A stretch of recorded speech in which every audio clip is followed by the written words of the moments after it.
तर आमची फ्रेंडशिप पक्की झाली. म्हणजे तो मला सर्व काही सांगत होता, आणखी मी पण त्याला सर्व काही सांगत होती, आमचं काय आहे, काय नाही झालं करून. आणि तेव्हा थोडासा कॉलेज बंदच होता बिकॉज ऑफ कोविड.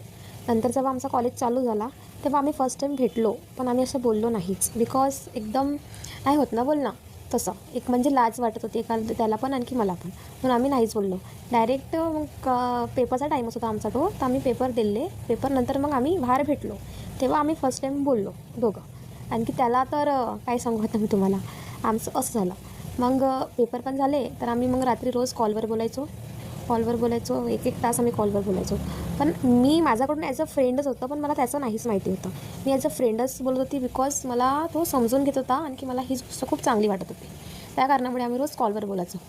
पण मला ही गोष्ट नाही कळली की आम्ही रोज कॉलवर बोलत आहोत, ही गोष्ट त्याला किती अट्रॅक्ट करणार आहे. बिकॉज त्याच्या मनामध्ये ऑलरेडी माझ्याबद्दल फिलिंग्स आहे, आणखी मी ते रोज त्याच्यासोबत बोलून राहिली, तर त्याला ते काही होप वगैरे येते करून. पण मी याचा विचार नाही केला. नंतर जेव्हा मला कळलं की नाही, मी हे खूप चुकीचं काम करत आहे, तर मी एक खूप मोठा स्टेप उचलला. ते आपण बघूया नेक्स्ट पार्टमध्ये.